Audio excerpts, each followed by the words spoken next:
recevront également. D'ailleurs, nous avons beaucoup à dire car la filière est très dynamique en Bourgogne-Franche-Comté et malheureusement peu de temps pour le faire. Mais avant d'entrer dans le vif du sujet, je vais laisser la parole à notre premier interlocuteur, Julien Ettersperger, responsable innovation, santé et partenariat académique au pôle Médicène Paris Région, qui est avec nous en visio. Monsieur Ettersperger, vous m'entendez? Oui, je vous entends très bien. Eh bien, je vous laisse la parole. Merci beaucoup.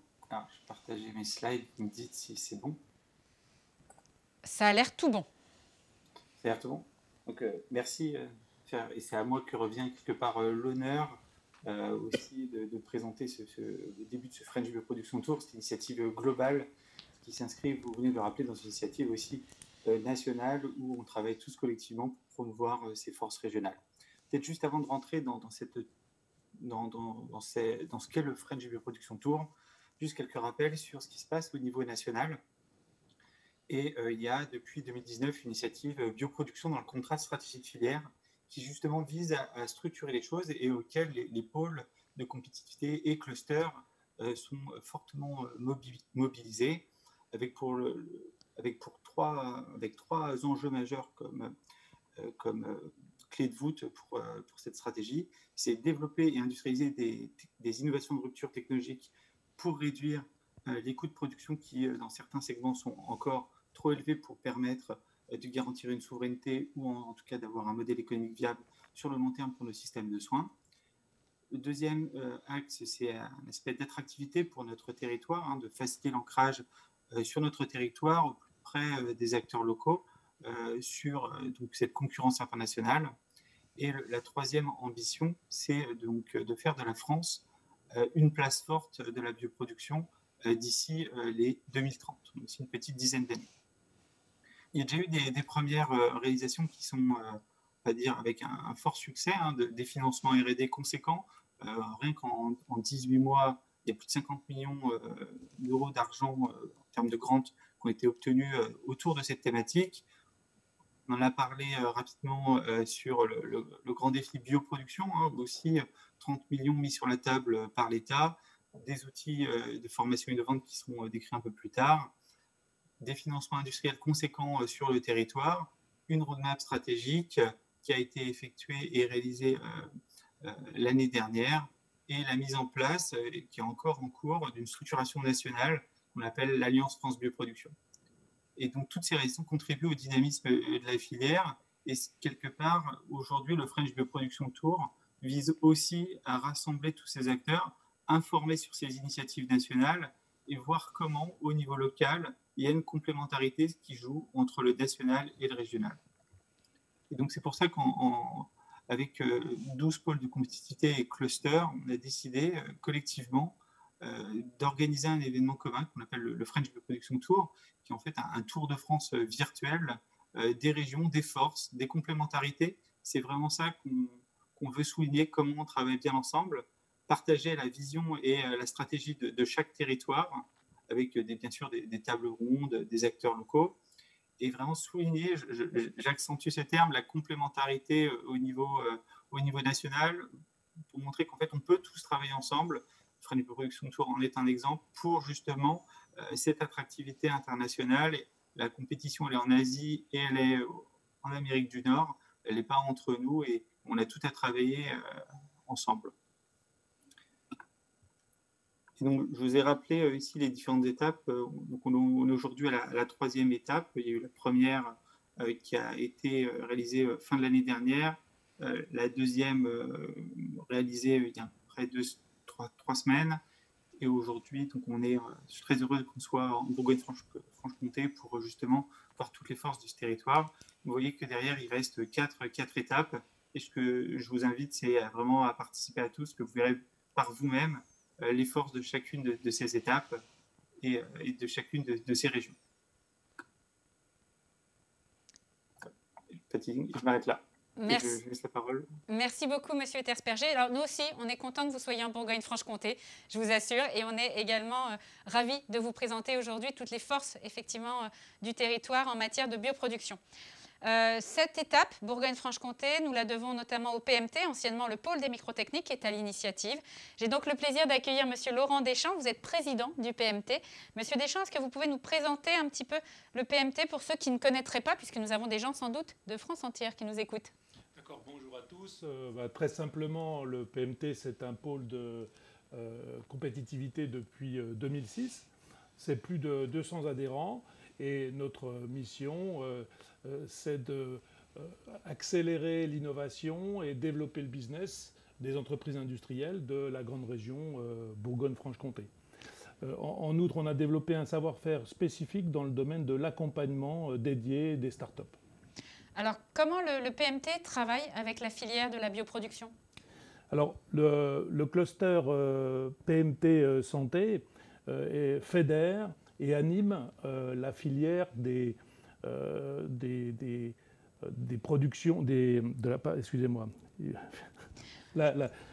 fédère et anime la filière des technologies de santé pour la région Bourgogne-Franche-Comté. C'est-à-dire que cette animation a lieu dans le cadre d'un plan qui s'appelle PMT Health et qui est cofinancé par la grande région et puis Grand Besançon Métropole. Alors, peut-être une question qui va intéresser également tous nos spectateurs. Qu'est-ce qu'on va découvrir pendant ce webinaire? Alors, plusieurs aspects qu'on est content de vous présenter en Bourgogne-Franche-Comté. D'une part, vous pourrez repérer vraiment la grande quantité de compétences que la région détient dans le domaine de la chaîne de valeur des bioproductions. On pourra identifier et remarquer des acteurs aussi bien dans le domaine des services, dans le domaine des prestataires, dans la phase de recherche et de développement. Et on pourra également observer, remarquer des acteurs du domaine de l'industrialisation ou vraiment de la production de masse des biomédicaments. Et puis également des start-upers nous présenteront l'environnement attractif et bienveillant que la région propose. Et enfin, nous pourrons écouter et découvrir la vision et aussi mesurer le support réel des principaux responsables politiques régionaux. Un vaste programme, mais promis, on ne vous retiendra pas plus que nécessaire. Pour débuter, je vous propose de voir que la santé s'inscrit historiquement dans notre région et que la bioproduction est présente de longue date sur notre territoire. Pour ce faire, nous allons aborder l'un des 6 intégrateurs industriels labellisés par le grand défi biomédicaments. Christophe Bézier, bonjour. Bonjour. Vous êtes directeur général de l'établissement français du sang Bourgogne-Franche-Comté. Vous allez donc nous en dire un peu plus. En parallèle, vous pourrez voir un petit film de présentation pour vous montrer la première salle blanche de l'EFS. Première question, peut-être, Monsieur Bézier. Quelle est la place de la bioproduction et du biomédicament en Bourgogne-Franche-Comté? Alors la place de la bioproduction et du biomédicament en Bourgogne-Franche-Comté est de tout premier plan. Nous avons un écosystème dans la région, dans la grande région Bourgogne-Franche-Comté, qui est extrêmement favorable avec un certain nombre d'acteurs historiques et plus récents qui permettent ce développement et cette maturation de l'ensemble des projets de bioproduction que nous portons conjointement avec certaines startups, de nombreux pôles de compétitivité. La chance d'avoir 2 CHU sur notre territoire également, pour les recherches cliniques, c'est absolument indispensable. Les universités qui nous accompagnent, aussi bien l'Université de Franche-Comté que l'Université de Bourgogne et l'Université de Bourgogne-Franche-Comté dans leur ensemble. Le pôle des microtechniques qui est très partie prenante, bien entendu, dans nos activités. Et puis aussi et surtout, à l'établissement français du sang, nous avons un savoir-faire ancien qui se traduit aujourd'hui par un système, une unité mixte de recherche INSERM, université et EFS, dont les chercheurs ont de très belles idées avec de très très beaux projets d'envergure nationale, voire internationale, et que nous allons mettre en place sur notre plateforme de biothérapie qui vient d'être labellisée donc intégrateur par le Grand Défi, tout ça grâce à l'écosystème extrêmement intéressant. Alors comment l'EFS s'est retrouvé dans la position d'un intégrateur? Eh bien, comme je vous le disais, nous avons historiquement des compétences à l'établissement français du sang sur les cellules souches, hein, au départ sur les greffes, hein, greffes et transplantation. Et puis, petit à petit, les compétences se sont développées au-delà de l'ingénierie cellulaire sur la thérapie génique. Et très rapidement, grâce à une banque de sang placentaire en particulier, grâce à la création de l'unité mixte de recherche dont je parlais à l'instant, nous avons réussi à fédérer un petit peu les compétences pour arriver à un écosystème EFS et bien au-delà qui permettent de donner en fait à la région cette visibilité. Des compétences, donc, bien sûr, des équipements, hein, de tout premier plan aussi, des salles blanches, on en a parlé. Et on en voit une en même temps, effectivement. Voilà, tout à fait. Nous sommes établissement pharmaceutique, donc capable de produire des médicaments de thérapie innovantes depuis 2016. Voilà, et puis il nous manquait un maillon qui a été inauguré hier, hein, qui s'appelle Bio-Innovation, qui est le lieu de rencontre de l'ensemble de ces acteurs et de ces filières. Notre région compte de beaux projets. Pouvez-vous nous en dire un petit peu plus sur les 2 projets qui ont été sélectionnés au niveau national ?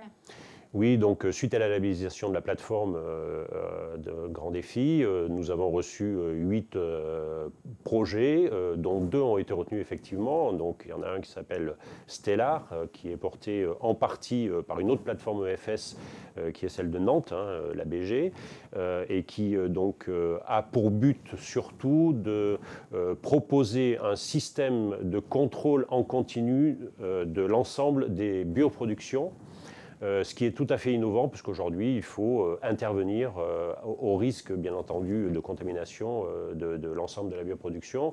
Et donc, les nouvelles technologies qui sont en train d'apparaître permettront de faire ça en continu et sans ouverture du circuit.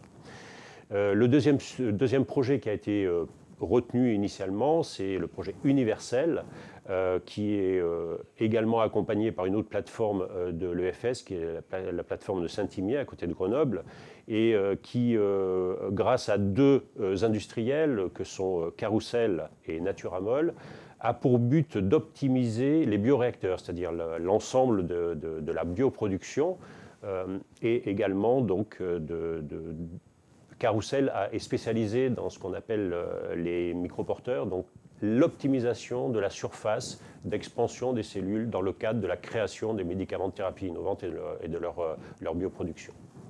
Monsieur Bézier, concrètement maintenant, qu'est-ce que vous allez faire? Quelles sont les ambitions de l'EFS? Alors, les ambitions de l'EFS sont bien sûr de continuer à accompagner tous les projets, qu'ils soient internes de notre propre recherche ou de la recherche de l'EFS en général, hein, puisque nous ne sommes pas le seul lieu de recherche. Et on peut fédérer, bien sûr, sur notre plateforme de biothérapie beaucoup de projets. Accompagner également des projets externes, hein, bien entendu, dans leur phase de fin de développement ou maturation jusqu'à une production. Et puis, produire des médicaments de thérapie innovante. Aujourd'hui, nous sommes positionnés sur des phases 1 et des phases 2. Clinique, et grâce aussi à nos 2 CHU, et surtout le CHU de Besançon qui est en très grand lien avec la plateforme de Besançon. Peut-être que plus tard, nous aurions l'ambition, si c'est possible un jour, de faire des phases 3 et des phases 4 de plus grande capacité. Pour l'instant, nous sommes dans des phases 1 et des phases 2 et nous maturons ces projets. Et comme le disait l'interlocuteur au tout début, hein, le grand défi a l'ambition aussi que la bioproduction devienne moins chère et accessible. Et là, nous avons certainement un rôle à jouer pour faire en sorte que la production des médicaments de thérapie innovante devienne accessible à tous les patients. Un beau projet, Monsieur Bézier. Voilà, en un mot, la souveraineté française réinstallée. Et accessible. Absolument. Merci à vous, Monsieur Bézier. Nous allons poursuivre avec un projet collaboratif qui s'inscrit dans le cadre du programme de spécialisation intelligente, RIS3. Il s'agit de MIMEDI, le microtechnique pour les médicaments innovants. L'EFS, que vous représentez, Monsieur Bézier, ainsi que CellQuest et Made in Pharma collaborent au projet MIMEDI. Avant d'en parler, quelques images valent souvent bien plus que les mots. On va donc introduire le propos.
On savait un petit peu plus sur le MIMEDI. Alors, Alain Pacoret et Sylvain Perruche nous ont rejoints. Alors, Monsieur Pacoret, vous êtes président de CellQuest. Bonjour. Monsieur Perruche, vous êtes président de Made in Pharma. Bonjour. Gardez les masques, on a encore 2 minutes avant les questions. Pour mieux vous connaître, messieurs, et vos structures qui travaillaient donc avec l'EFS sur le projet MIMEDI, je vous propose de regarder un petit film de présentation sur chacune de vos entreprises, CellQuest et Made in Pharma. A tout de suite.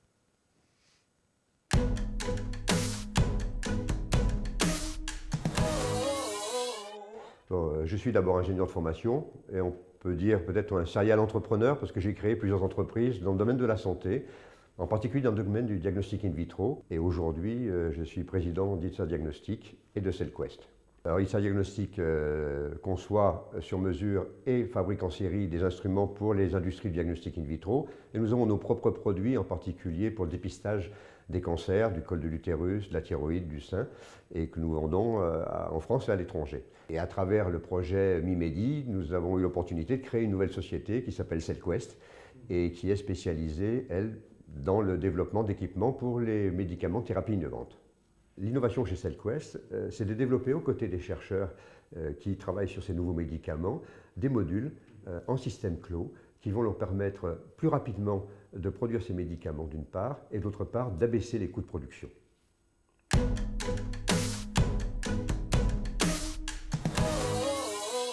Je m'appelle Sylvain Perruche, je suis chercheur INSERM et maintenant président de la société Made in Pharma. Mon parcours il est simple, j'ai fait mes études ici en tant que thésard et puis 2 ans de postdoc aux États-Unis, puis de retour en France, j'ai pris une position de chercheur au sein de l'INSERM.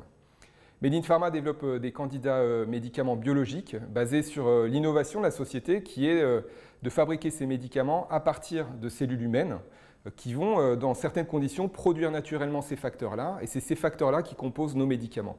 Donc ces propriétés font qu'ils sont très bien tolérés et très efficaces dans les modèles précliniques. On voit qu'ils arrivent à traiter les maladies inflammatoires chroniques. Aujourd'hui, ce médicament il est assez compliqué à fabriquer parce que ça nécessite des expertises qui sont assez rares en France sur la manipulation de produits dérivés du sang et sur la manipulation en général de tous les produits biologiques. Donc on a réussi à mettre en place un circuit de fabrication avec des prestataires en France et en Belgique qui nous permet aujourd'hui d'aller en clinique dès le début de l'année prochaine.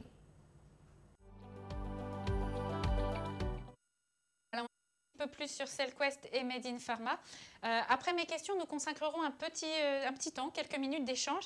Donc n'hésitez pas dès maintenant à préparer vos questions si vous souhaitez pour nos intervenants. Donc je me tourne vers vous, messieurs, Monsieur Bézier, Monsieur Pacoret, Monsieur Perruche. Donc l'EFS, CellQuest et Made in Pharma collaborent sur le projet MIMEDI. Comment est-ce qu'est né MIMEDI justement? Lequel veut se lancer? Je peux me lancer. Monsieur Perruche. Merci. Donc, MIMEDI, il est né d'un besoin. Comme l'a dit Christophe, dans cette production des médicaments, on a besoin de réduire le coût de fabrication et puis d'améliorer l'innovation pour les fabriquer à moindre coût, mais surtout avec des technologies nouvelles. Donc on a de beaux projets et on avait besoin d'un apport autre. Et à Besançon, on bénéficie de l'Institut FemtoST qui est dans la science dure, les sciences physiques, l'acoustique, la chimie, enfin toutes des sciences que nous, chercheurs biologie, on ne connaît pas. Mais on s'est dit, ces technos qu'on utilise aujourd'hui, est-ce qu'elles ne pourraient pas être améliorées à travers cette expertise? Et c'est de là qu'est venu le projet MIMEDI, aller chercher cette expertise et les industriels locaux pour mettre en œuvre ce besoin. Est-ce que vous souhaitez compléter, messieurs? Non, simplement peut-être juste rappeler que Besançon est quand même le terreau d'une industrie de précision qui a peu à peu disparu et qui s'est reconvertie peut-être dans ces microtechniques et dont nous bénéficions pleinement aujourd'hui. Alors, comment chacun de vous y prend part?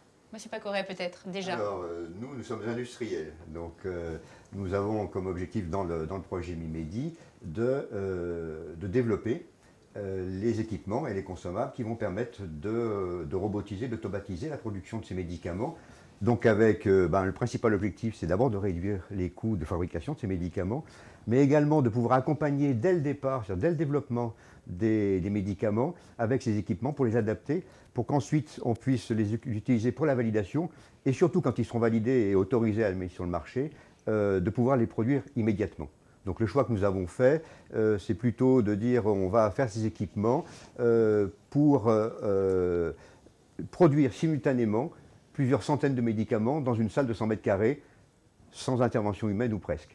Ça, c'est notre objectif. Et alors, comment intervenez-vous, Monsieur Perruche? Et nous, Made in Pharma, donc on a un besoin très précis de fabrication d'un médicament biologique à base de cellules humaines.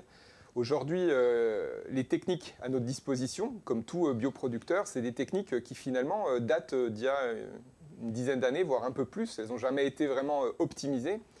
Et donc le besoin a été d'aller voir ces autres personnes, ces autres chercheurs, pour leur demander si aujourd'hui on pouvait, dans le sang, aller chercher un globule blanc autrement qu'avec les techniques actuelles qui sont longues, qui demandent des structures, comme on l'a vu tout à l'heure, des salles blanches, qui nécessitent beaucoup de contrôle et qui du coup augmentent le prix final du médicament. Comment on peut aller chercher ce globule blanc ou ces globules blancs d'une manière autre pour justement optimiser, nous, notre production, réduire les coûts de fabrication et faciliter les volumes de production. Et M. Bézier, comment l'EFS prend part au MIMEDI? Je dirais que l'EFS a un rôle un petit peu central, c'est-à-dire qu'il est fédérateur de l'ensemble des acteurs. On met à disposition des médecins, des pharmaciens, des chercheurs, des ingénieurs, des techniciens sur la plateforme MIMEDI, qui permet effectivement, en fonction des besoins exprimés des uns ou des autres, de mettre les compétences en commun, de les essayer en fait, hein, de faire les essais et d'arriver effectivement à des solutions disruptives, moins chères et de plus grande capacité à moindre coût. Alors, j'ai encore une question pour nos intervenants, mais si vous avez déjà des questions, n'hésitez pas. Grâce aux technologies, on me les transmet en temps réel, donc n'hésitez pas déjà à les préparer. Dernière question pour vous, messieurs, sur MIMEDI. Comment se passe le partenariat de façon concrète? Qui se lance? Monsieur Perruche? Oui, je veux bien. Nous sommes des ingénieurs, nous ne sommes pas du tout... Mais on a l'expérience à la fois des technologies à mettre en œuvre pour les domaines de la santé.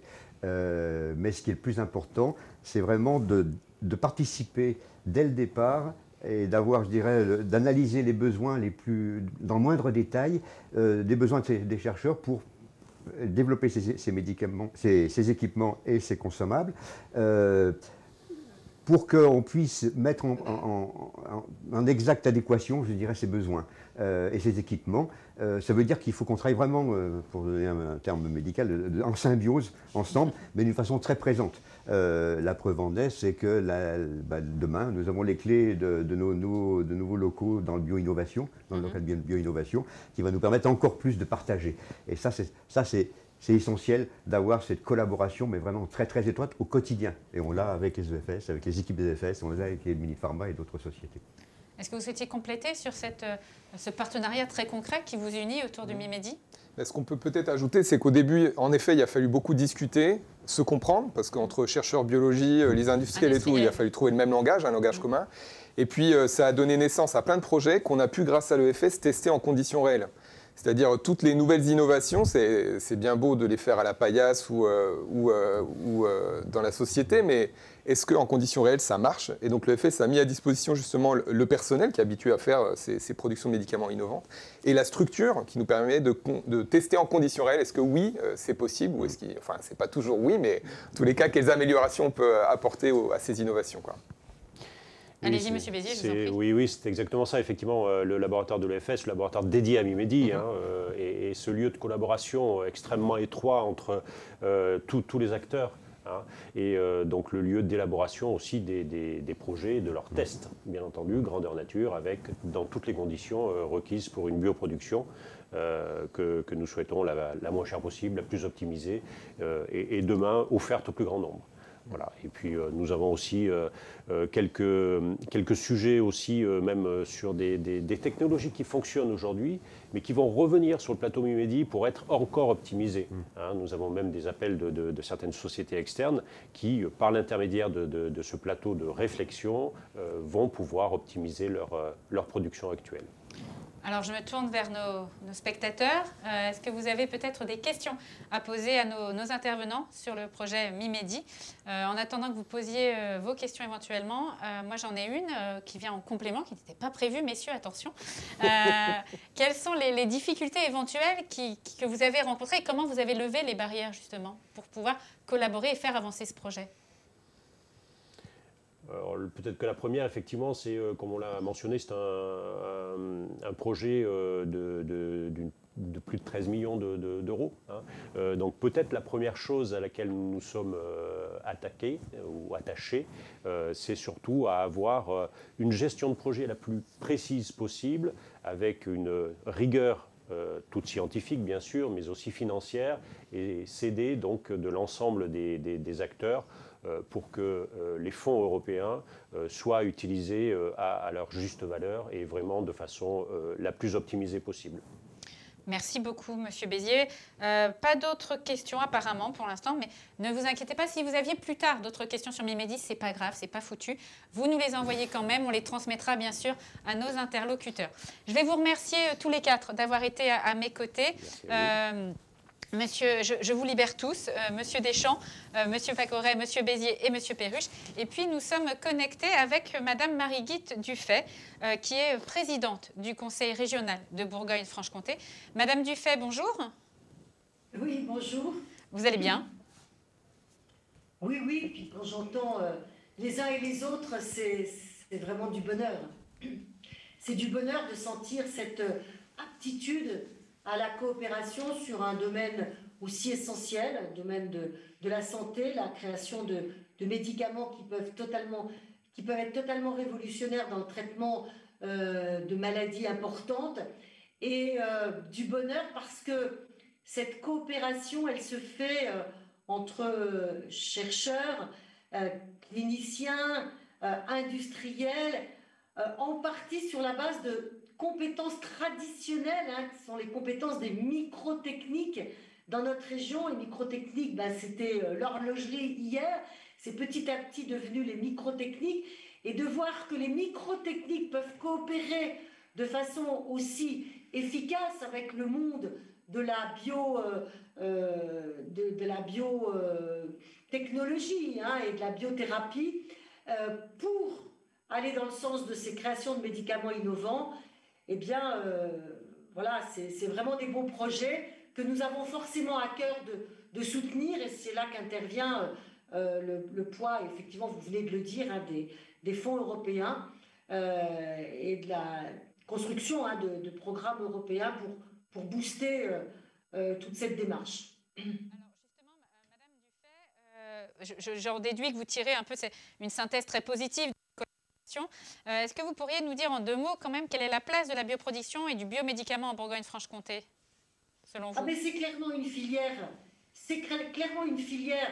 nouvelle que nous sommes en train de construire. Hein. Traditionnellement, la Bourgogne-Franche-Comté, région très fortement industrielle, c'est l'automobile, autour de Sochaux, c'est l'énergie dans le Nord-Franche-Comté, autour de General Electric, d'Alstom, c'est la métallurgie au Creusot, c'est l'agroalimentaire à Dijon, c'est effectivement la question de la bioproduction qui est en train effectivement d'arriver, de se construire avec force, et nous avons une très très grande ambition à la matière, et cette ambition, elle est alimentée par la construction d'un écosystème qui rassemble des compétences à la fois académiques, cliniques et économiques. Et cette capacité à coopérer autour de tous ces talents et ces compétences, je pense que c'est vraiment un énorme et un très bon point de départ. Et j'ai confiance dans le point d'arrivée. Je crois que nous sommes une région qui est en train de creuser un sillon qui compte, pas simplement pour notre région, pas simplement pour notre pays, je pense vraiment au niveau international. Et alors, une dernière question, Madame Dufay, comment la région soutient cette filière? Je viens de vous le dire, à la fois par le biais des fonds européens, les 3/4 des financements qui sont arrivés sur Mimedis sont des financements européens, et puis par des politiques propres de la région de soutien à l'innovation qui sont allées sur Mimedis, comme elles vont aussi sur un certain nombre de start-up avec lesquelles nous travaillons dans ce domaine. Eh bien, merci beaucoup, Madame Dufay, pour votre temps, le temps que vous nous avez consacré. Nous vous laissons retourner à vos dossiers. Merci à vous, en tout cas, d'avoir participé à ce webinaire. Au revoir, Madame Dufay. Au revoir. Pour que la filière puisse grandir et se développer, il faut qu'elle s'appuie sur un écosystème industriel. En ce sens, la Bourgogne-Franche-Comté peut compter sur de nombreux sous-traitants, comme nous allons le voir. Nous allons vous en présenter 3 en particulier, riches de compétences essentielles pour le secteur. J'ai le plaisir d'accueillir à présent RD Biotech avec son président Philippe Dulieu. Bonjour Monsieur Dulieu. Nous allons également avoir Monsieur Philippe Gène en visio dans un instant pour représenter Oncodesign. Et puis également Sébastien Jacquet de Delpharm. Bonjour Monsieur Jacquet. Vous êtes le Business Development Manager, comme c'est bien dit en anglais. C'est tout à fait ça. Monsieur Dulieu, je vais commencer avec vous. Pendant qu'on va regarder un rapide film de présentation, est-ce que vous pouvez, avant cela, nous présenter en un mot RD Biotech? Oui. Alors, je suis Philippe Dulieu, je suis président de RD Biotech, qui est une société du groupe Biotech Investissement, qui compte aussi une autre société byzantine qui s'appelle Diaclone. Donc, RD Biotech est spécialisée en fait dans l'ingénierie des anticorps et leur production. On fait de la bioproduction. Et nous avons également une autre activité qui est très importante aujourd'hui, qui est une activité de production d'ADN plasmidique. Une activité, je dirais, très à la mode en ce moment, puisque à ce titre, nous avons participé au développement des vaccins de la société BioNTech en préparant cet ADN, qui est en fait une matière première qui va servir à l'élaboration des ARN messagers, qui sont les vaccins. Donc RD Biotech a été impliqué dans ces activités-là et a même un projet de développement d'une unité de production de cette matière première, l'ADN, pour un certain nombre d'applications thérapeutiques, les vaccins bien entendu, mais aussi des opérations de thérapie cellulaire, de thérapie génique. Et un point important, c'est que RD Biotech est la seule société en France aujourd'hui à produire ce type de matière. C'est pas rien. C'est pas rien. Et quelle est votre actualité alors? Alors l'actualité, c'est des nouveaux locaux dans lesquels nous allons rentrer également dans quelques jours, qui sont situés exactement en face du nouveau bâtiment de bioinnovation. On va en parler de ce bâtiment, on en parle beaucoup depuis tout à l'heure. Voilà, alors on ne rentre pas dans bioinnovation, on a construit notre propre bâtiment juste à côté. Et voilà, c'est une actualité importante pour nous, bien entendu, puisqu'on va plus que doubler nos capacités de production avec ce déménagement. Merci beaucoup, monsieur Dulieu. Pardon. Je crois que nous avons Monsieur Gène avec nous en visio. Monsieur Gène, est-ce que vous m'entendez? Oui, je vous entends très bien. Bonjour, Monsieur Gène. Est-ce que vous pouvez nous présenter en un mot Oncodesign, s'il vous plaît? Et très bien. Oncodesign, c'est une société que j'ai créée il y a 25 ans dans le cadre de l'Université de Bourgogne, qui s'est développée sur, on va dire, une mission qui est simple, découvrir des thérapies efficaces contre des maladies sans solution thérapeutique, et notamment le cancer. Pour ce faire, depuis, c'est un groupe qui compte 250 personnes. On est sur 3 sites, principalement Dijon, les Ulysses, les ex-laboratoires de GSK que vous voyez à l'écran, et puis également un site à Montréal avec une équipe d'une dizaine de personnes. En tout, 250 personnes impliquées dans à la fois la recherche, la sélection des meilleurs candidats médicaments. Alors, on travaille sur tout type de thérapie dans notre domaine. Bien sûr, on voit de plus en plus arriver les biomédicaments, on va dire, et c'est pratiquement 3, on va dire, approches thérapeutiques nouvelles sur 4 maintenant. Il y a un pas qui est pris sur la démarche en chimie. Et puis, on est spécialisé également, on a notre propre portefeuille de thérapeutique. Et donc, on développe nos propres médicaments. Là, à la fois, petites molécules chimiques très spécifiques contre une famille de cibles thérapeutiques qu'on appelle les kinases, et à la fois également une approche qui utilise des biomolécules associées à de la radioactivité pour aller cibler de manière très précise les cellules tumorales. La troisième spécialité de la maison et qu'on est en train de mettre en évidence au travers de l'utilisation de l'intelligence artificielle, c'est la sélection de nouvelles cibles. La sélection de nouvelles cibles thérapeutiques. Et on est dans l'ère de la médecine de précision, ce qui explique aussi l'arrivée de ces biomolécules très spécifiques et d'une innocuité inférieure à celle des molécules chimiques. Donc c'est aussi ce qui les pousse et c'est ce qui amène beaucoup d'industriels à rentrer dans ce secteur. Voilà. Donc nos objectifs, c'est de développer notre activité de service. Pour nous, c'est une culture importante. Un chiffre d'affaires de 50 millions d'euros à l'horizon 2023. C'est 3 composés en clinique en 2023 et c'est une plateforme très nouvelle, on va dire, pour la sélection de cibles thérapeutiques également. Voilà, on est engagé dans ce domaine. On a 40 millions de revenus, c'est une particularité d'une société technologique telle qu'Oncodesign. On a des revenus, on est rentable et on investit cependant à peu près 11 à 12 millions de notre chiffre d'affaires en R&D par an sur les 4 dernières années. On est accessoirement aussi sur Euronext Growth, qui est un marché boursier français européen. Je n'ose vous demander, mais quelle est votre actualité avec tout ça, Monsieur Gene? Je vous l'ai un peu donné, c'est-à-dire qu'on travaille sur des acquisitions externes pour continuer de faire croître, on va dire, et notre chiffre d'affaires de service et notre plateforme technologique. On est sur le développement de nos propres molécules. Donc, on a 3 composés sur lesquels, 3 programmes, on va dire, sur lesquels on pousse un composé en inflammation, en oncologie et en maladie de Parkinson. On le fait jusqu'à un certain stade. Ça peut être sur des partenariats très tôt avec l'industrie pharmaceutique, exemple Parkinson avec Servier. Et on essaie de pousser plus loin des projets. On a un anti-inflammatoire sur une cible nouvelle qu'on est en train d'amener gentiment jusqu'à l'IND pour après le partenariser avec l'industrie pharmaceutique. Donc on est dans cette actualité-là et on essaye d'utiliser les technologies nouvelles, l'IA en est une, sur des applications qui nous feraient gagner en efficacité et en fiabilité sur le cycle de la drogue discovery. Merci, Monsieur Gene. Alors, je me tourne vers vous maintenant, Monsieur Jacquet. Vous êtes, je le disais, Business Development Manager chez Delpharm.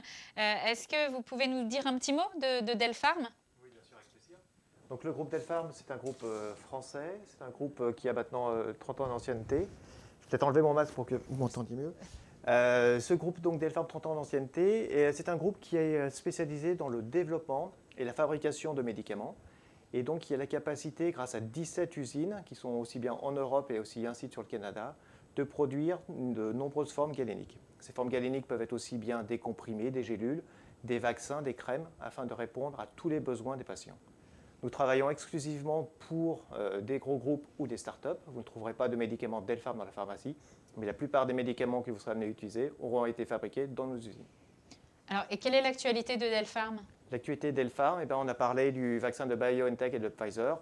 Avec notre collègue qui est au début de la chaîne, nous sommes à la fin de la chaîne où le groupe Delpharm a la chance de pouvoir participer aux dernières opérations pour faire le remplissage des vaccins et permettre ainsi à des millions de personnes d'avoir accès au vaccin de Pfizer-BioNTech grâce à notre site de Saint-Rémy-sur-Avre. Merci, monsieur Jacquet. Alors, je me tourne vers vous 3, Monsieur Gene également, donc Monsieur Gene, Monsieur Dulieu, Monsieur Jacquet. Maintenant qu'on vous connaît un peu mieux, j'aimerais savoir comment votre savoir-faire respectif se met au service de la filière. Monsieur Dulieu, peut-être, pour commencer. Alors, en fait, il faut savoir que toutes les nouvelles thérapies, sauf peut-être celle de Made in Pharma, ont besoin, dans les phases préliminaires, d'ADN. ADN, c'est un code, c'est une matrice qui va servir à dicter ce que la cellule devra faire, si on parle d'une cellule thérapeutique, si on parle de thérapie génique, on a besoin d'ADN, et si on parle de vaccin, on a aussi besoin d'ADN. Donc nous, on est vraiment dans les phases matières premières. On va élaborer les vecteurs qui vont servir justement à concentrer l'information pour la transmettre dans une cellule ou chez un patient directement. Monsieur Gene, de votre côté, comment Oncodesign met son savoir-faire au service de la filière? Alors nous, on intervient en amont, on intervient sur des approches thérapeutiques qui ont été définies par des clients ou qu'on codéfinit avec des partenaires. Donc on peut fournir des cibles thérapeutiques, on peut fournir, je dirais, les technologies qui permettent de mieux sélectionner les meilleurs composés, puisque la drogue discovery est une chaîne ininterrompue de la cible du patient quasiment jusqu'aux étapes de toxicologie réglementaire, etc. Et on peut disposer de l'ensemble des technologies pour accompagner ces nouveaux composés. Et voilà, on intervient en amont, on fait la sélection des candidats médicaments et on collabore avec nos clients et partenaires dans l'industrie pharma. On a plus de 1000 clients partenaires dans le monde actuellement. Merci, Monsieur Gène. Monsieur Jacquet, sans surprise, je vais vous demander la même chose. Comment votre savoir-faire se met au service de la filière?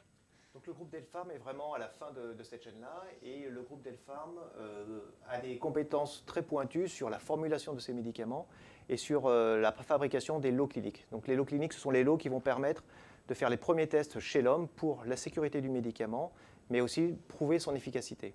Et ensuite, si ce produit est efficace et sûr, enfin seulement il pourra passer sur une phase de production commerciale. Et donc le groupe Delpharm est capable d'accompagner des premiers essais chez l'homme jusqu'à la production commerciale en millions d'unités si nécessaire. Je vous laisse la parole, Monsieur Jacquet, puisque vous l'avez. Comment voyez-vous votre développement justement sous le prisme du biomédicament? Alors le biomédicament, le groupe Delpharm était historiquement spécialisé dans les petites molécules chimiques, et on a effectué depuis plusieurs années maintenant ce virage vers le biomédicament. Et la frontière entre petites molécules chimiques et biomédicaments est de plus en plus floue, avec des besoins, les mêmes process, les mêmes rigueurs techniques et scientifiques peuvent s'appliquer aussi bien sur la petite molécule chimique que sur le biomédicament. Et le groupe Delpharm est capable de mettre en œuvre ses 30 ans d'expérience sur la petite molécule chimique au service des biomédicaments. Monsieur Dulieu, qu'en est-il pour vous sous le prisme du biomédicament? Est-ce que ça signe aussi un développement particulier? Ah oui, bien entendu. On a juste historiquement une activité de production d'ADN, puisque je vais cibler cette activité-là, où notre équipe d'ingénieurs en biologie moléculaire sont capables de designer les vecteurs, les séquences. C'est une ingénierie très sophistiquée aujourd'hui. Et nous avons la possibilité d'intervenir à toutes les phases du développement de ce vecteur dont on parle ici. Et la suite de cette activité-là concerne la production du plasmide dans des conditions de grade GMP. Et en fait, c'est cette nouveauté que nous développons aujourd'hui à RD Biotech. Et nous avons le projet d'avoir un second nouveau bâtiment d'ici environ 15 mois qui sera capable de produire cette fois-ci de l'ADN pour des lots de commercialisation. Avant de me tourner vers vous, Monsieur Gène, pour vous poser également cette question, je rappelle à nos spectateurs que vous pouvez dans un instant poser vos questions à nos différents interlocuteurs, qu'il s'agisse donc de Delpharm, de Oncodesign ou de RD Biotech. Donc n'hésitez pas à préparer et à tapoter sur vos claviers pour envoyer vos questions si vous en avez. En attendant, Monsieur Gène, est-ce que vous pourriez nous dire comment Oncodesign voit son développement sous le prisme lui aussi du biomédicament?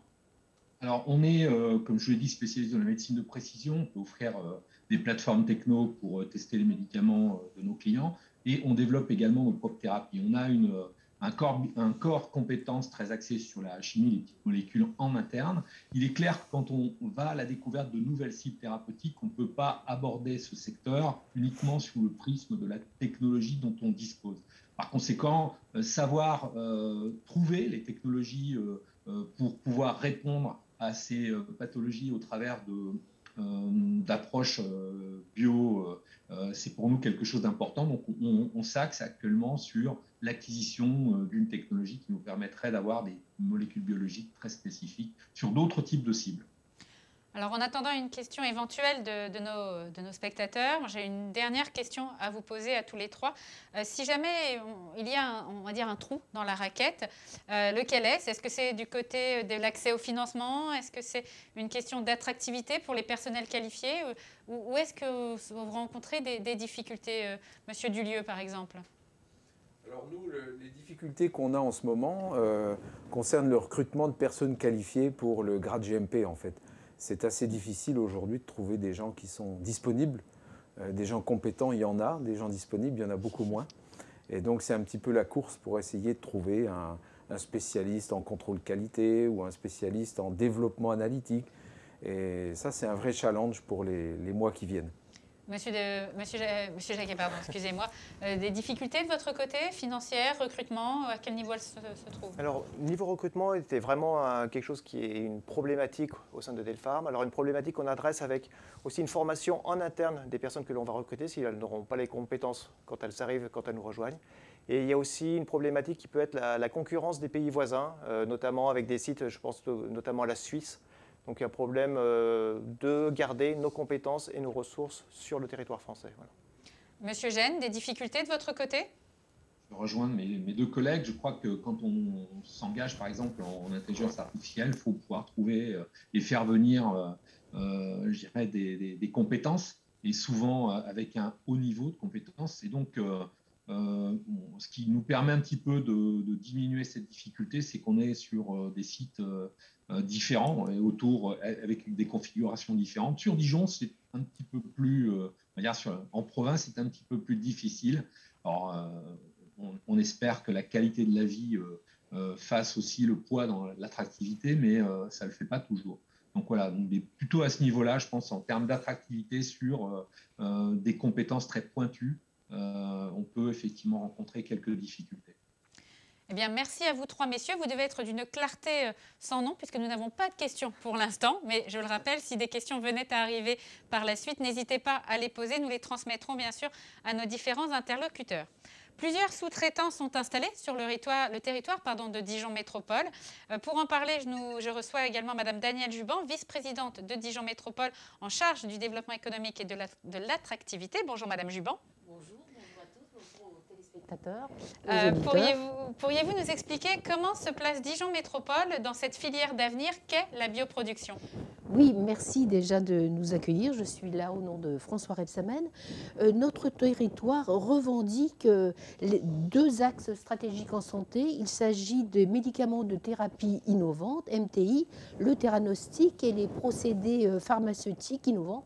Nous avons sur notre territoire une entreprise innovante. Il s'agit de la société NVH Médicinal, qui est un spin-off du CHU et qui est spécialisée dans la bioproduction des hémorragies sévères via un labo du CHU sur l'hémostase. Et son dirigeant, David Vendroux, a l'ambition d'implanter un labo sur le territoire, enfin une usine plus exactement de principes actifs. Entre-temps, cette entreprise travaille également sur les collagènes de synthèse utilisés en cosmétologie. Je parlerai également du GIE Pharmimage, pôle d'excellence en pharmaco-imagerie. Et donc, il développe des solutions théranostiques en oncologie dans la médecine de précision. Hein. Voilà, je pense qu'il y a 200 chercheurs, on ne le présente plus. Et c'est un partenariat public-privé autour donc au design. Voilà, je ne présenterai pas Philippe Gène que tout le monde connaît, mais il y a également donc la société dont je viens de vous parler, NVH Médicinal, et le Centre Leclerc, et bien sûr quelques autres labos faisant partie de l'université. Alors moi, je viendrai un peu vers Delpharm, mais avec des projets que tout le monde développe, en tout cas sur notre territoire, qui s'appelle Poderone. Poderone, c'est un centre de développement unique en France. Il est dédié aux poudres pharmaceutiques et donc on va mener un certain nombre de travaux pour transposer les formes liquides vers des formes sèches et qui ont beaucoup d'avantages. On le voit actuellement avec ce qui se passe dans les vaccins. Il y a des problèmes qui seront améliorés, bien sûr, de coûts de production, mais aussi je dirais de logistique. Et puis voilà, les formes liquides, c'est pas toujours, on le sait, innovant. Et pour soutenir justement cela, et je me tourne vers mon collègue, l'Université de Bourgogne via la Commu, nous sommes en création un Graduate School in Therapy pour former justement, puisqu'on en a besoin, des hauts niveaux de personnel en R&D justement sur les MTI. Alors comment se traduit concrètement le soutien de la ville de Dijon Métropole à la filière? Alors c'est pas la ville, là c'est déjà la métropole. Hein. Oui, effectivement, nous sommes donc dans un technopôle santé avec le CHU, l'Université de Bourgogne, le Centre Leclerc et le pôle BFCare. Alors pour nous, il s'agit de promouvoir nos atouts vis-à-vis des autorités, hein, que ce soit régionales ou gouvernementale avec le PIA 4, mais également donc développer un parcours de l'innovation qui est important en biothérapie, en bioproduction. Nous avons engagé avec Médicène, justement, qui est à l'origine de ce French Bioproduction Tour, un partenariat pour un appui technique, puisque nous avons besoin des compétences. Si elles ne sont pas sur notre territoire pour l'instant, il est important d'aller les chercher. Et nous sommes également en contact avec des écoles pour compléter notre offre de formation sur ce domaine de la bioproduction. Et je pense qu'on aura des choses à annoncer dans les prochains mois, sinon prochaines semaines. Donc pour nous, l'écosystème de la métropole prendra toute sa part également dans ce développement des expertises via son technopôle santé. Voilà ce que je pouvais dire au nom du président Rebsamen aujourd'hui. Merci beaucoup, Madame Juban. Alors, les spectateurs sont un peu moins timides. Nous avons la première question, messieurs. Elle concerne justement le recrutement, qui est une problématique que vous avez soulevée. Vous effectuez des recrutements en interne, nous demandons, et quel est le niveau de seniorité exigé? Alors, je me tourne peut-être déjà vers vous, Monsieur Dulieu. Alors, on recrute à différents niveaux. Minimum, c'est Bac+2. Mais lorsqu'on discute de postes de responsable contrôle qualité, là, on a besoin de gens qui ont déjà quelques années d'expérience parce que c'est cette expertise qui va devoir défendre les dossiers de production devant l'agence autoritaire, en fait. Monsieur Jacquet, de votre côté, est-ce que c'est plutôt en interne et quel niveau de seniorité exigez-vous? Alors, nous recrutons beaucoup. Le groupe Delpharm compte 4700 employés. Rien que pour notre site de Dijon, depuis la reprise, les effectifs ont augmenté de 40 personnes. Nous recrutons tout type de profils. Ce peut être des conducteurs de chaîne, ce peut être des scientifiques. Donc les profils sont très très variés. Le niveau de seniorité aussi est très varié. On prend aussi des apprentis, donc vraiment ça peut être de l'apprenti jusqu'à des personnes seniors. Donc n'hésitez pas à contacter Delpharm, vous retrouverez nos informations sur notre site web www.delpharm.com pour toutes vos questions de recrutement. Monsieur Gênes, côté recrutement, est-ce que vous avez un niveau d'expérience également exigé? Alors, on est sur des postes qui vont du niveau technicien au niveau chercheur confirmé. Hein, donc, on va dire, dans ces domaines-là, on a 25% de l'effectif qui sont des PhD, souvent qui ont fait des postdocs à l'étranger, mais ce n'est pas une obligation. On a besoin d'ingénieurs, besoin de techniciens. On a une vraie vocation dans la formation. Hein, clairement, des sociétés de la taille donc au design investissent du temps sur la formation. Il y a beaucoup de savoir en interne. Donc, pour nous, la formation et le recrutement sont absolument indispensables. Alors, on est quasi constamment en cours de recrutement sur ces trois niveaux-là. Alors, bien sûr qu'on a aussi une activité commerciale. Je crois que plus on va dans des fonctions spécialisées et avec un niveau de responsabilité, plus on veut des gens qui ont une seniorité importante. Et c'est là où les discussions sont quelquefois un petit peu compliquées pour recruter. Donc, c'est des postes à l'international également. Il y a un panel très large. Je vous invite à rejoindre également le site internet donc au design où les postes sont publiés. Et on est en phase, je vous dirais simplement, quand on a repris le centre de GSK aux Ulysses en fin 2016, début 2017, il y avait 57 personnes, ils sont maintenant 120. Donc, c'est une activité qui croît vite et qui a besoin de cerveau et de bras, sans problème. Merci, Monsieur Gênes. Alors, une question à vous trois, enfin, deux questions en une, messieurs. On reste sur cette thématique de la formation, puisqu'on nous demande comment les entreprises aident-elles les jeunes à se former et est-ce que les formations en alternance sont plus favorables à l'emploi que les formations classiques? Alors, qui veut répondre? Monsieur Jacquet, allez-y. Oui, j'ai mentionné l'alternance tout à l'heure. Oui, l'alternance est quelque chose qui est très intéressant pour l'entreprise. Ça nous permet d'avoir accès à des profils juniors et à former les gens pour qu'ils soient efficaces très rapidement ensuite à l'issue de leur alternance. Donc oui, on encourage l'alternance et n'hésitez pas à nous rejoindre, à nous envoyer vos CV et vos lettres de motivation.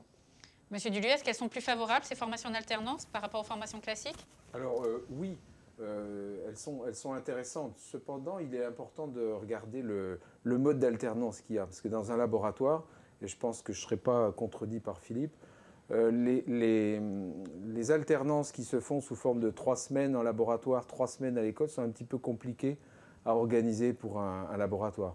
Par contre, des alternances de type 1 semaine chez l'entrepreneur et 1 semaine à l'école sont plus favorables pour la continuité des projets, en fait.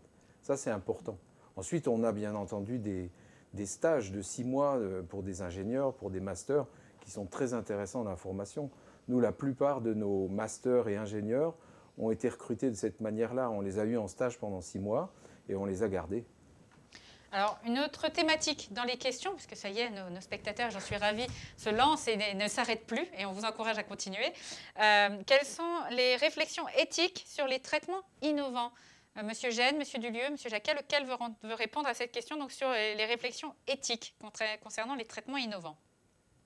Alors, Monsieur je vais Gênes. bien essayer de penser, hein, mais j'encourage mes collègues à se joindre à moi. Je pense que la réflexion éthique, quand on travaille dans la santé, c'est quelque chose qui est constamment à vos côtés.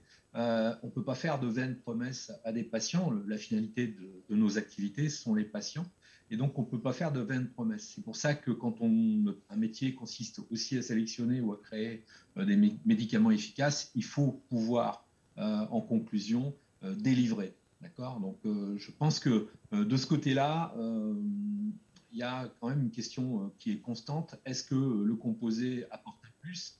Est-ce que le risque qu'il va faire courir éventuellement aux patients est important? Bon, c'est ce qui justifie la démarche en santé de manière internationale depuis toujours, c'est-à-dire le risque-bénéfice. Voilà. Et puis la réflexion plus éthique sur la forme, on va dire, que pourrait revêtir le thérapeutique est quelque chose qui est également présent, mais c'est surtout ce risque-bénéfice qui est constamment dans l'esprit. Merci, Monsieur Gênes. On nous pose également une question. Alors, je vais me contenter de la lire car je suis beaucoup moins experte que vous sur cette thématique. On nous demande des informations complémentaires sur la formulation sèche en lieu et place de la formulation liquide, projet académique ou avec des partenaires industriels. Qui veut répondre? Allez, Monsieur Jacquet. Oui, je vais répondre pour le nom d'Elpharm. On a la chance de travailler avec de nombreux acteurs, que ce soit des startups ou des big pharma, qui viennent chez nous pour des questions de repositionnement de molécules ou d'adaptation d'une formule existante pour une forme plus pratique pour le patient.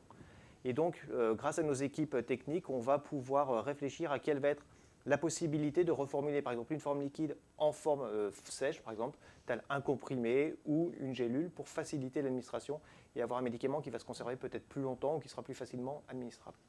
Donc, nos équipes de formulateurs sont là pour réfléchir à ces questions en partenariat avec nos clients, donc nos clients Big Pharma ou Start-up.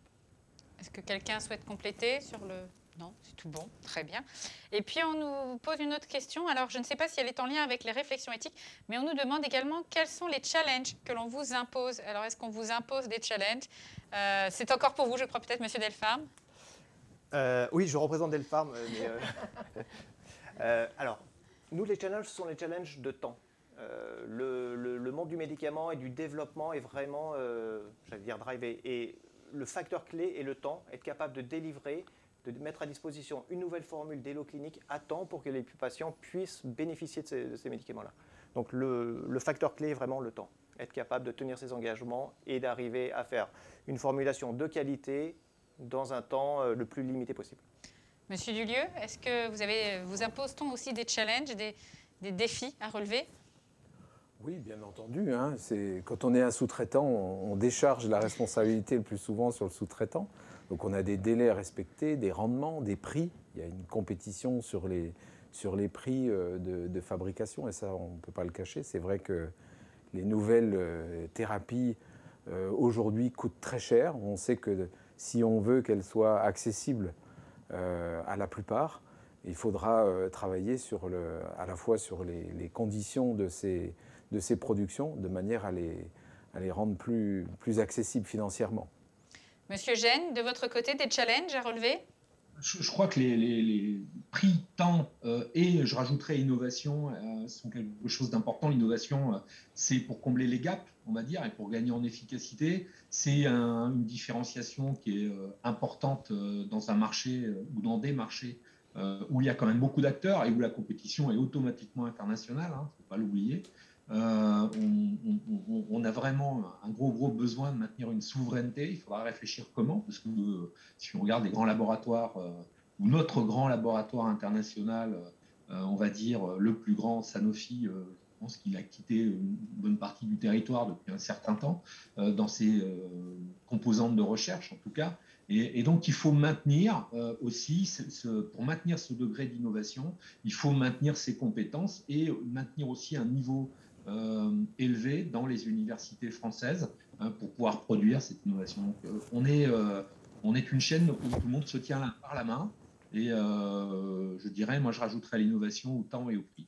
Voilà. Ce sont des contraintes normales, on va dire. Merci à vous, Monsieur Gène, et merci à vous, Monsieur Duluy et Monsieur Jacquet, et bien sûr Madame Juban. Plusieurs sous-traitants, on a dit, sont installés sur le territoire, mais à côté des entreprises bien ancrées, le territoire peut compter également sur le dynamisme des start-up du secteur de la bioproduction et du biomédicament. Tout comme les sous-traitants, elles jouent un rôle important dans la continuité et la complémentarité de la chaîne. Pour les accueillir, on en a déjà parlé un petit peu, on l'a évoqué, en tout cas à Besançon, un centre de développement spécifique à cet écosystème, Bio-Innovation, a été créé et inauguré hier, pour vous dire comme c'est récent. Je vous propose de le découvrir en images et ainsi que quelques-uns des acteurs qui sont déjà implantés et on en parle juste après.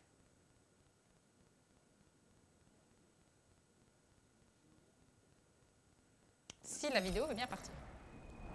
Besançon, pôle de recherche et d'ingénierie biomédicale, propose aux acteurs des medtech et biotech un nouveau centre de développement bio-innovation pour faciliter l'épreuve de concept, favoriser la maturation de projets de recherche-développement et accélérer l'innovation dans les médicaments biologiques et leurs process de production.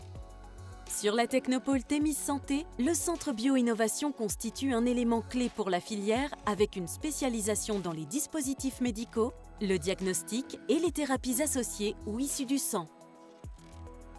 Bio-innovation est un nouvel atout dans le dispositif qui a été mis en place par l'Établissement français du sang pour la bioproduction.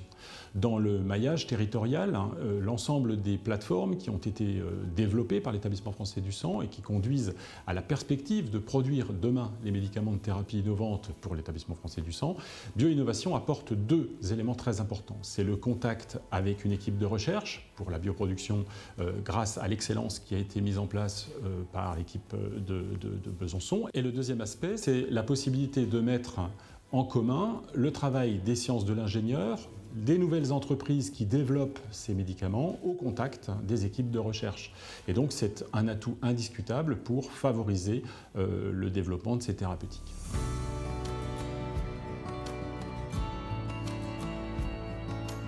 Pour les étudiants de l'ISIFC, ce campus santé et ce centre d'affaires bio-innovation, ce lieu d'innovation va leur permettre en fait de rencontrer des praticiens hospitaliers de manière beaucoup plus régulière, des étudiants en formation de santé et des entreprises qui sont en train de créer de l'activité, qui sont à la recherche de compétences et de nouveaux talents. Ces nouveaux locaux à Biotica, c'est l'occasion d'avoir plus de surface, plus d'équipements, d'avoir des meilleures capacités de prototypage et de réalisation de ces prototypes, de conception également. Ça nous permet également de nous créer de nouveaux contacts, de pouvoir prospecter, de rencontrer de nouvelles entreprises, start-up présentes dans les alentours et ainsi nous en tant qu'étudiants nous créer un avenir professionnel.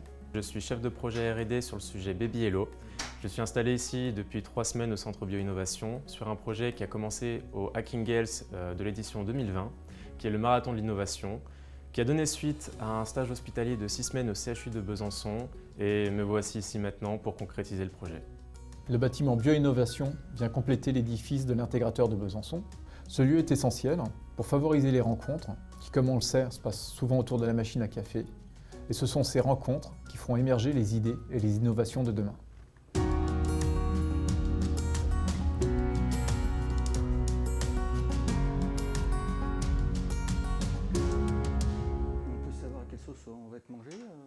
Les questions un peu de... Je vous propose à présent de faire connaissance avec certaines des startups du secteur de la bioproduction. On va commencer tout de suite avec l'Infobank dans une petite vidéo de présentation.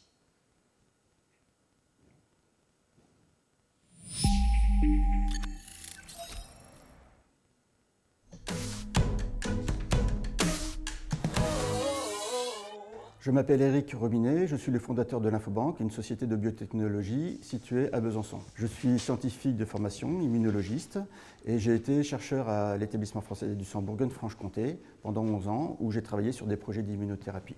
L'Infobank est une société de biotechnologie qui a d'une part une activité de recherche en immunothérapie adoptive allogénique du carcinome hépatocellulaire, et d'autre part une activité industrielle qui représente la majeure partie de son activité. Cette activité industrielle repose sur la production à façon de produits issus du sang pour un usage de recherche. Les produits sont issus soit de donneurs volontaires sains adultes, soit de sang placentaire. En fait, l'avantage de la société Lymphobank, c'est que nous facilitons l'accès à des produits sanguins pour des sociétés de biotechnologie. Alors, notre activité principale repose sur la valorisation de produits de sang placentaire de la banque de sang placentaire de l'EFS, qui sont non conformes pour un usage thérapeutique. Mais pour répondre aux besoins croissants de nos clients, nous avons besoin d'augmenter notre approvisionnement en sang placentaire d'un facteur 20 d'ici 2 à 3 ans. Et pour cela, nous sommes en train de mettre en place un deuxième réseau de maternités partenaires. Avant de poser des questions à mes prochains interlocuteurs, on va continuer les présentations en vidéo et on va mieux connaître Cancel Therapeutics avec le prochain film.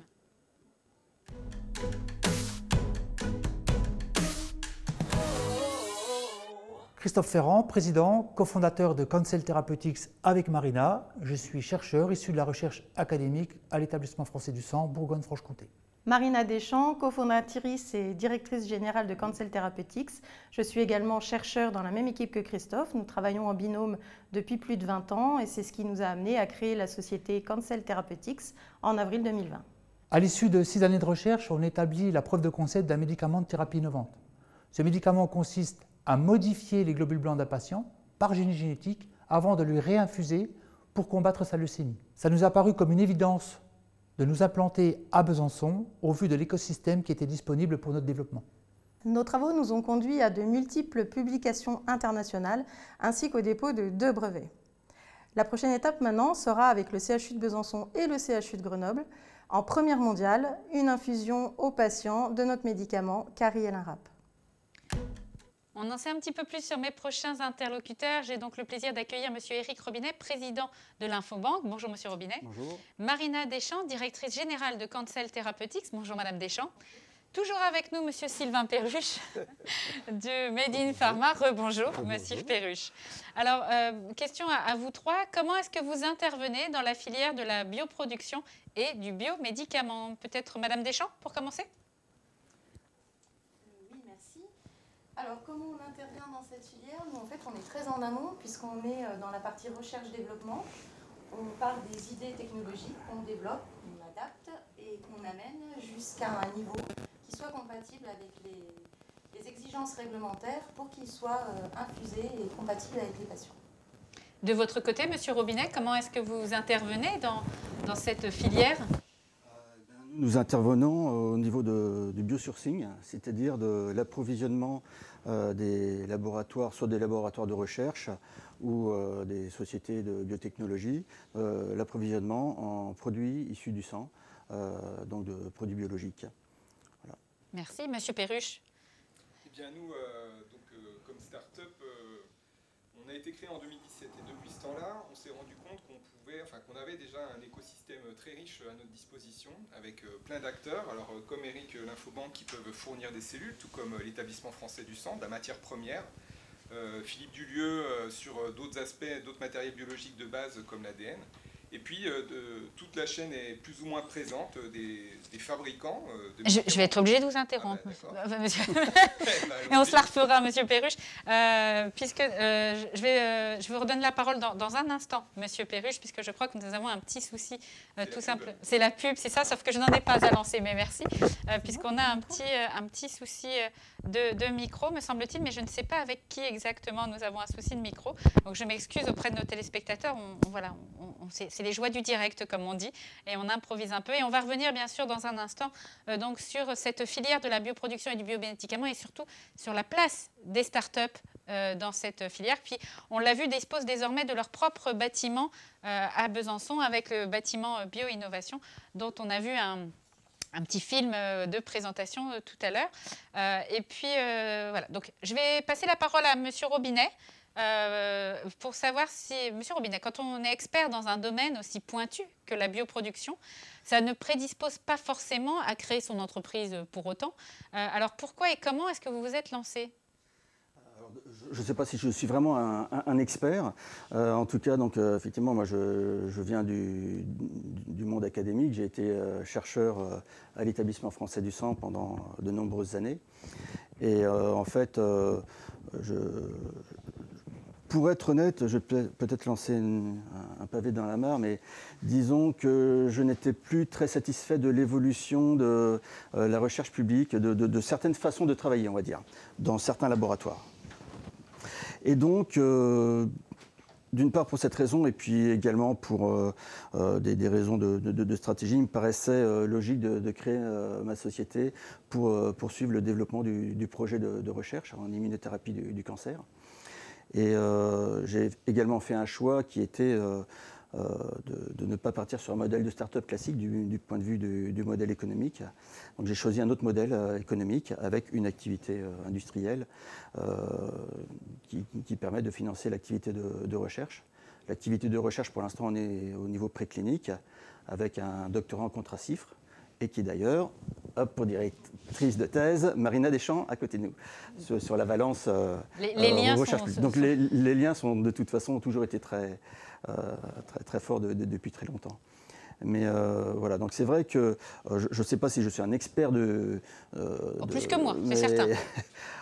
En tout cas, c'est vrai que quand on passe de la recherche académique à l'entrepreneuriat, c'est un saut et il faut apprendre énormément acquérir énormément de nouvelles compétences qui n'ont rien à voir avec notre cœur de métier. Et je voulais en profiter pour remercier le propulseur qui nous a énormément aidés.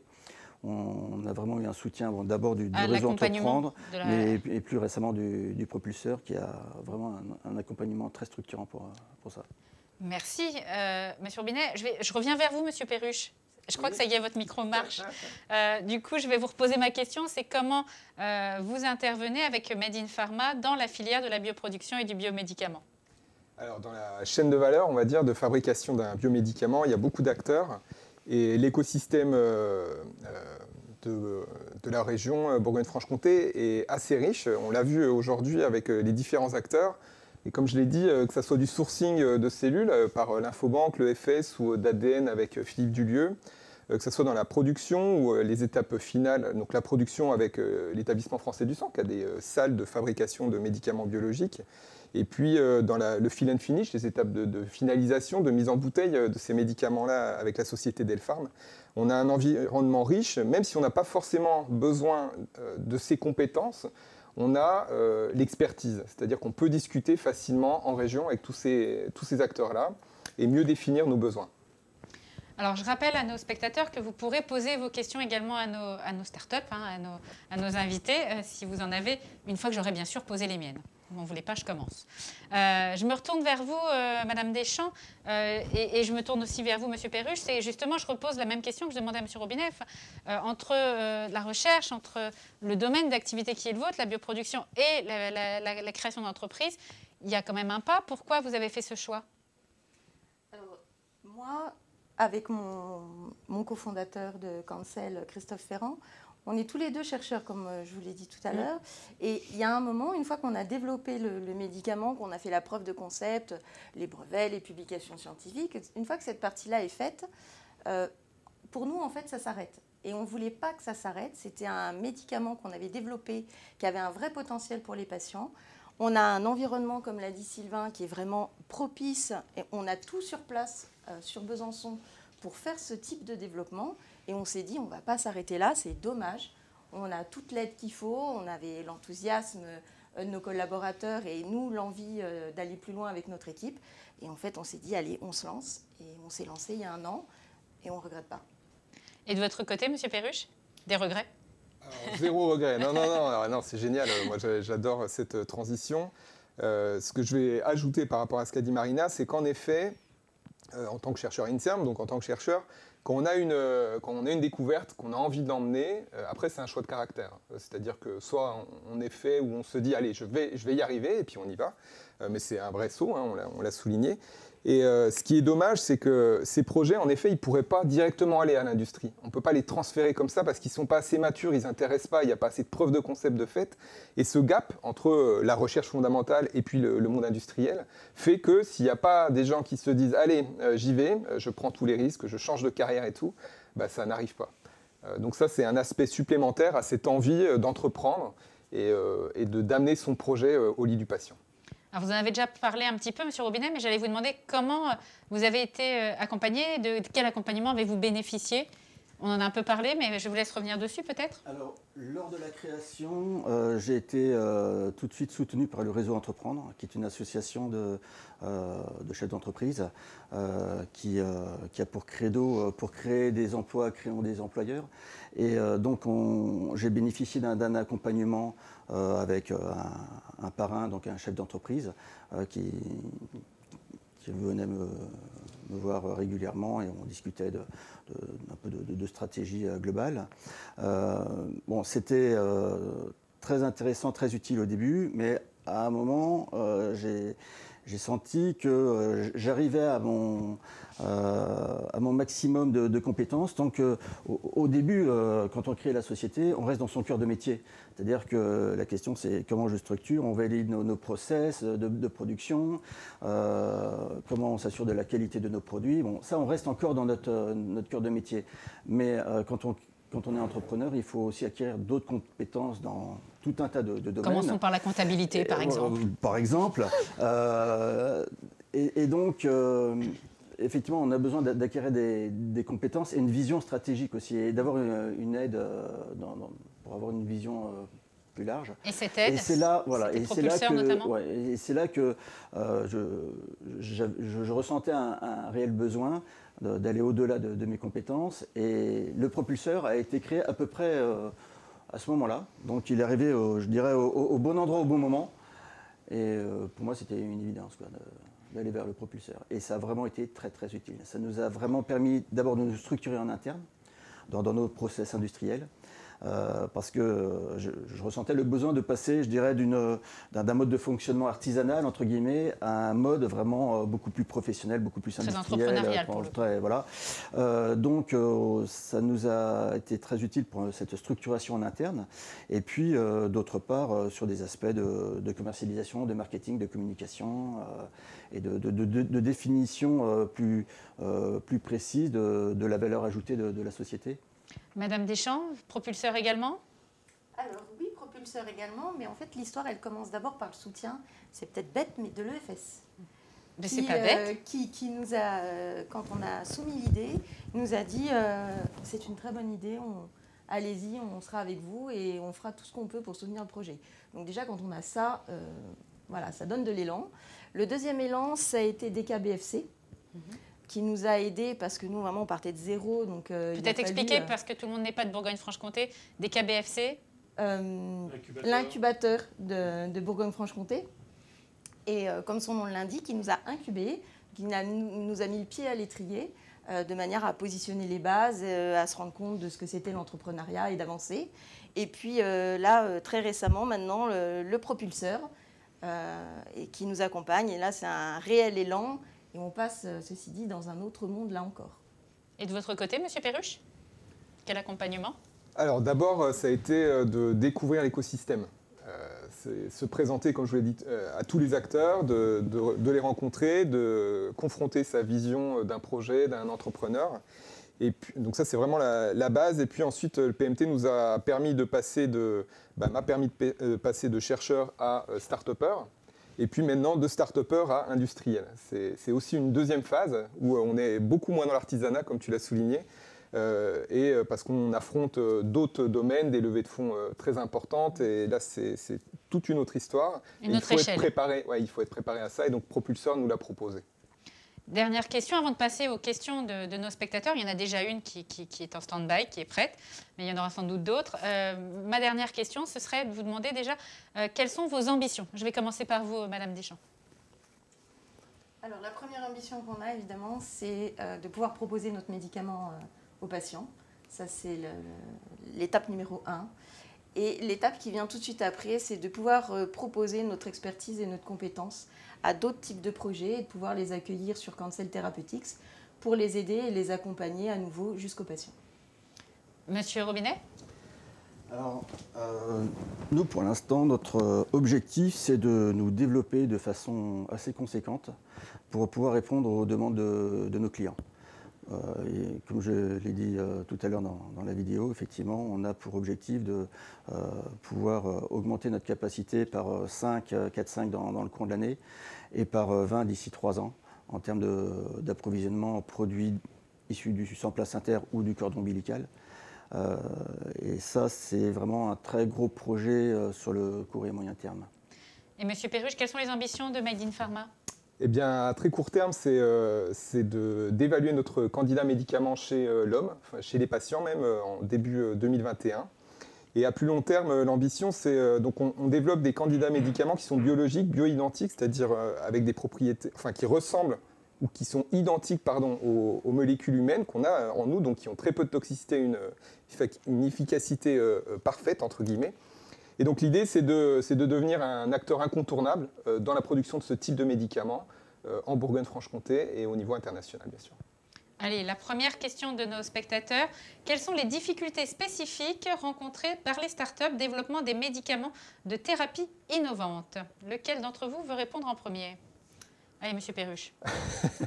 Eh bien, ce que je peux dire, c'est que dans ces développements, on est dans une échelle de production qui est assez faible.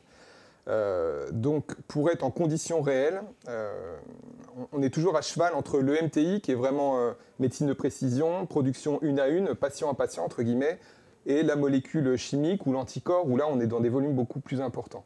Nous, on se trouve dans une fenêtre qui est entre les deux, et donc on n'a pas forcément trouvé facilement les opérateurs capables de produire en conditions réelles ces petits volumes, ces petits volumes de médicaments. Donc ça, c'était la première étape assez difficile. La seconde, c'est on a toujours un gap, un trou de financement à certaines étapes cruciales du développement de la start-up qui commence à être un petit peu comblé. Le PMT nous accompagne beaucoup pour trouver des solutions à ces gaps, mais ça reste encore très difficile. Et heureusement, le programme l'ANI, bioproduction, là, vient le combler également, c'est-à-dire c'est ces étapes où on va tester le médicament, est-ce qu'il est toxique ou pas. C'est très dur à vendre auprès d'investisseurs. Et là, la bioproduction, enfin l'ANI, pourrait permettre, enfin j'espère qu'on est éligible et qu'on va l'avoir, mais ça pourrait nous permettre d'aider ce financement-là qui est très, très lourd. Madame Deschamps, de votre côté, quelles sont les difficultés spécifiques rencontrées en tant que start-up? Alors, une des difficultés, donc c'est comme l'a dit Sylvain, c'est la partie financière. Et particulièrement parce que sur Cancel, on développe un médicament qui est patient pour patient, qui est un carticelle qui cible IL1RAP. Et pour faire ce médicament, donc qui est de la thérapie génique, il nous faut un élément qui coûte extrêmement cher et en fait qui va rien produire. Mais il nous faut l'acheter dès le début. Et ça, c'est très compliqué à vendre aux investisseurs. Donc le gap de financement, comme l'a dit Sylvain, on espère, donc on répond à l'AMI avec le CHU de Besançon et l'EFS. Et on espère qu'effectivement, cette AMI va nous permettre de combler ce gap financier et d'avancer dans le projet. En un mot, M. Robinet, de votre côté, quelles difficultés? Quelles difficultés? Des difficultés financières, de trésorerie, comme chaque start-up. Bon, c'est la routine, quoi. Qu'est-ce que je peux vous dire? Sans surprise. Sans surprise, voilà. On le sait, hein, on a signé pour ça, voilà. Donc pas d'autres particularités Eh bien, écoutez, je crois qu'il n'y a pas d'autres questions pour l'instant sur nos 3 startups, donc l'Infobank, Cancel Therapeutics et Made in Pharma. Néanmoins, je vous le rappelle, si vous avez des questions qui venaient à arriver par la suite, ne vous inquiétez pas, vous nous les envoyez quand même, on leur transmettra et ils vous répondront, c'est promis. On va dans un instant parler de ce bâtiment dont on a vu une vidéo tout à l'heure, Bio-Innovation, en effet, un centre de développement spécifique à cet écosystème dont on parle depuis tout à l'heure, vient d'être inauguré donc, hier à Besançon. Nous allons en parler avec Madame Anne Vigneault, qui est présidente du Grand Besançon Métropole. Madame Vigneault, bonjour. Bonjour. Est-ce que vous pouvez nous expliquer ce que constitue Bio-Innovation pour cet écosystème qui nous est cher aujourd'hui? Eh bien, je crois qu'on en a fait la démonstration dans les discussions, dans les échanges qui viennent d'avoir lieu, c'est-à-dire que c'est l'endroit, c'est un lieu qui facilite l'échange, qui permet de rendre possible les échanges en matière d'expertise, mais aussi donc d'offrir des plateaux techniques et d'être en fait une vitrine aussi pour faire savoir les compétences qui se sont développées sur ce territoire, ce qui est aussi important. Et donc, c'est, je dirais, finalement, l'incarnation d'un écosystème qui s'est inscrit d'ailleurs, qui s'est installé au cœur même d'ailleurs de cet écosystème, parce qu'on disait hier en inaugurant le lieu qu'on voyait depuis les fenêtres le CHU, l'université, l'EFS et l'ensemble des entreprises qui sont environnantes. Donc voilà, c'est un lieu, c'est un hub, on dira ça comme ça, c'est un endroit où se connectent les savoir-faire, les connaissances, mais aussi les pratiques pour développer de nouvelles innovations. Alors pourquoi ce choix de Besançon Métropole de soutenir cette filière? Eh bien, c'est simple, c'est parce qu'à cet endroit-là, il y avait des personnes, des femmes, des hommes, il y avait des compétences, il y avait des formations, il y avait des lieux importants. Je vais revenir par exemple sur la singularité de l'EFS, qui en fait bénéficiait d'une banque de sang placentaire qui est la plus grande banque française. On avait à cet endroit-là un certain nombre d'acteurs. Et nous, le rôle que l'on avait à jouer, c'est de faciliter, d'améliorer, de performer les relations qu'il y avait entre les uns et les autres et les accompagner très concrètement par un financement qui leur permettait de pouvoir porter les projets importants, ce qui caractérise la région, ce qui caractérise la capacité de collaboration, de travailler ensemble de notre territoire. Alors, quels sont les principaux dispositifs que Grand Besançon Métropole propose aux startups et aux jeunes entreprises innovantes dans le cadre de sa politique de soutien à l'entrepreneuriat innovant?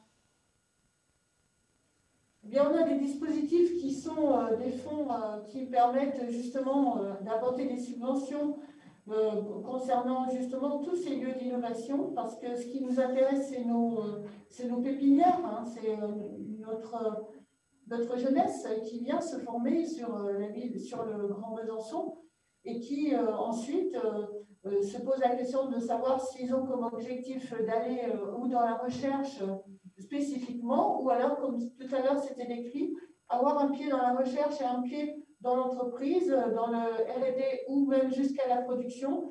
Et donc, nous avons besoin, nous, sur ce territoire, d'offrir toutes les perspectives et de les accompagner. Donc, ce sont des fonds spécifiques et nous accompagnons avec les partenaires comme l'incubateur, l'accélérateur propulseur, dont il a été question là, et décrit par les acteurs qui portent ces projets.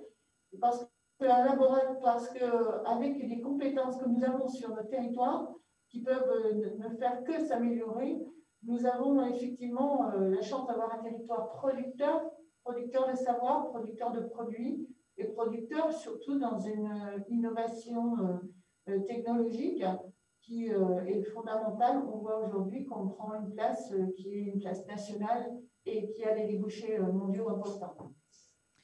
Eh bien, merci beaucoup, Madame Vigneault. Merci pour votre temps et merci du coup aussi pour ce nouveau centre de développement. Merci beaucoup. Au revoir, Madame Vigneault. Au revoir, merci. Avant d'en arriver au mot de conclusion, j'aimerais compléter un petit peu tout ce que nous avons pu voir avec vous, Monsieur Deschamps. Je rappelle que vous êtes le président du PMT. Nous avons vu des startups très engagées. Comment le PMT les accompagne, même si on en a un petit peu déjà entendu parler? Est-ce que vous pouvez nous expliquer un peu mieux? Oui, je crois que l'essentiel a été dit et on a parlé beaucoup du programme Propulseur. Donc c'est effectivement un programme porté par le pôle qui va fêter bientôt ses 3 ans. On a accompagné plus de 20 startups dans le cadre de ce programme. Et ce programme régional vise à accompagner donc les startups dans 2 domaines stratégiques qui sont en phase avec la stratégie Bourgogne-Franche-Comté. D'un côté, tout ce qui est innovation liée à la santé, et de l'autre côté, ce qui est lié au smart system. Donc, eh bien, on a la chance, dans le cadre de ce programme, d'être au contact tous les jours de cette énergie extraordinaire qu'ont nos start-upers. Et puis, effectivement, on souhaite se mettre à leur côté pour... et je crois que le mot a été prononcé, pour les faire monter en compétences. Hein. C'est-à-dire les start-upers ont besoin de progresser dans ce domaine, dans les domaines de business, dans les domaines de finance, dans les domaines commerciaux. Donc là, on va effectivement se mettre à leur côté par l'intermédiaire d'un certain nombre de prestations de conseil.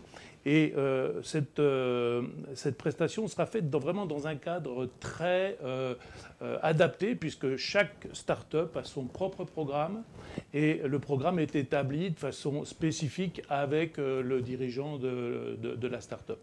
Donc je crois que là, on a vraiment prouvé depuis 3 ans que ce programme destiné aux startups de la région avait une grosse efficacité et je crois aussi répondait bien aux besoins de nos amis start-upers. En tout cas, ils en donnent l'impression. Quel va être le rôle du PMT au sein du Centre de développement bio-innovation dont on a parlé et dont on a vu des images? Alors, bio-innovation, pour nous, c'est vraiment un démonstrateur. Hein. Je crois qu'on va pouvoir, là, montrer tout le savoir-faire de notre écosystème en termes d'innovation. Le PMT va y jouer un rôle. Ce centre de développement aura pour axe domaine d'action stratégique quelques points particuliers. Il y a les dispositifs intelligents, tout ce qui est innovation liée aux produits sanguins, les thérapies innovantes et plus largement tout ce qui est lié aux bioproductions. Hein. Alors dans ce cadre-là, nous, au niveau du pôle, nous allons intervenir au plus tôt, c'est-à-dire dans la période, nous allons apporter notre expertise scientifique dans la partie évaluation des projets hein, qui rentreront dans bio-innovation. Et puis ensuite, nous aurons le rôle de guichetier, puisque nous serons responsables du guichet d'entrée de bio-innovation. Qu'est-ce que ça veut dire? C'est-à-dire que nous serons là pour accueillir les entreprises innovantes. Dans un premier temps, les faire découvrir le centre en lui-même, bio-innovation, ce formidable bâtiment et les prestations qui y sont offertes. Et puis également faire découvrir, Sylvain en parlait tout à l'heure, l'écosystème régional qui est solide, qui est large. Et donc on a cette connaissance au PMT et on en fera profiter les nouveaux venus. Et puis une fois l'installation effectuée, eh bien, on viendra les accompagner, peut-être dans le cadre d'ailleurs du programme Propulseur, hein, qui vise donc à accélérer ces startups. On va les accompagner à la fois dans leurs activités liées à l'innovation, hein, ça peut être dans la labellisation de leurs projets, dans l'accompagnement, dans la réponse aux appels à projets ou aux AMI, mais également on va les accompagner dans leur aventure entrepreneuriale. Et là, c'est des accompagnants d'ordre d'accompagnement stratégique ou alors, on l'a vu, hein, les aider à l'accès au financement qui est toujours un sujet pour nos amis des startups. Alors, je crois que vous avez encore de l'actualité, une actualité forte. On m'a glissé à l'oreille, ou plutôt à la tablette, que vous aviez eu un autre événement bientôt, Monsieur Deschamps. Oui, alors en 2021, j'espère et je suis convaincu qu'on pourra lancer la première édition d'un nouveau congrès qui aura lieu à Besançon, qui s'appelle Innovative Therapies Days. Ce congrès international a pour vocation de réunir un certain nombre de chercheurs et d'acteurs de la recherche dans le domaine des CAR-T-cells et plus généralement des thérapies innovantes. Il aura lieu les 14 et 15 octobre à Besançon et donc c'est un rendez-vous qu'on peut prendre dès aujourd'hui. Eh bien, écoutez, merci beaucoup, Monsieur Deschamps, pour ces précisions. Et donc, écoutez, merci pour les startups, en tout cas. Merci pour elles de les aider et de les épauler comme vous le faites. On va repasser la parole à Madame Marie-Guy Dufay, présidente du Conseil régional. Ce webinaire a prouvé, si c'était encore nécessaire, que la Bourgogne-Franche-Comté était largement présente sur le secteur. En tant que présidente du Conseil régional de Bourgogne-Franche-Comté, je voudrais votre avis, Madame Dufay. Oui, je crois que vous l'avoir donné tout à l'heure. Moi, j'ai continué à suivre ce webinaire qui est très, très intéressant avec à la fois les chercheurs, les start-up et les entreprises sous-traitantes que nous connaissons, que nous soutenons avec force. Mais moi, je ne peux pas vous dire autre chose que ce que je vous ai dit tout à l'heure. Il y a dans cette région tous les éléments favorables par nos compétences et par la façon dont nous avons structuré un écosystème pour que vraiment on ait une filière des biothérapies extrêmement forte. Alors moi, je pense que tout cela n'est pas assez connu, hein, que ça soit à Besançon, à Dijon, sur l'ensemble de notre région. On ne sait pas assez que nous sommes en train de prendre une avance considérable dans le monde entier sur ces sujets. Bon, c'est peut-être pas grave parce qu'il vaut mieux faire que communiquer. Néanmoins, je me réjouis que, par exemple, conformément à ce que vient de dire le président du pôle des microtechniques, il y ait prochainement, là, je crois à l'automne, ce congrès international rassemblant à Besançon tous les acteurs des biothérapies et à un niveau tout à fait international. Je pense qu'on a des marches à franchir en matière de communication. Mais l'essentiel, c'est qu'on fasse, c'est qu'on alimente cet écosystème. Alors, en ce qui concerne la région, vous me disiez tout à l'heure, et la région, qu'est-ce qu'elle fait de particulier? La région, en tant qu'institution, donc elle a le formidable tremplin des fonds européens. Nous avons des fonds propres aussi que nous amenons dans les entreprises. Et puis tous les dispositifs dont on vous a parlé tout à l'heure et qui très justement aident notamment les nouvelles entreprises, les start-up, que ce soit le dispositif Entreprendre, que ce soit le propulseur, que ce soit l'incubateur, eh bien tous ces dispositifs sont fortement financés, bien entendu, par le Conseil régional. En tout cas, moi, je suis extrêmement reconnaissante à tous les acteurs de cet écosystème, eh bien de leurs avancées extrêmement signifiantes. Et il faut que nous, pouvoir public, nous soyons à la hauteur de ces avancées. Vous avez vu qu'aussi bien Dijon que Besançon sont extrêmement présents, actifs, et donc il appartient à la région d'être le chef d'orchestre de tous ces efforts. Et donc de faire savoir partout en France que la Bourgogne-Franche-Comté ne manque pas de savoir-faire et d'atouts dans le domaine, si j'ai bien compris. Oui, et l'important c'est de le faire. Merci beaucoup Madame Dufay, merci à vous pour ces quelques mots de conclusion. Il est effectivement l'heure de conclure ce webinaire, cette troisième étape du French Tour Production, de Bioproduction, pardon, excusez-moi. Merci à tous nos intervenants et aux participants à ce webinaire. Bien sûr, tous les acteurs que vous avez pu rencontrer, ou en tout cas voir aujourd'hui, se tiennent à votre disposition pour les questions que vous n'avez pas osé leur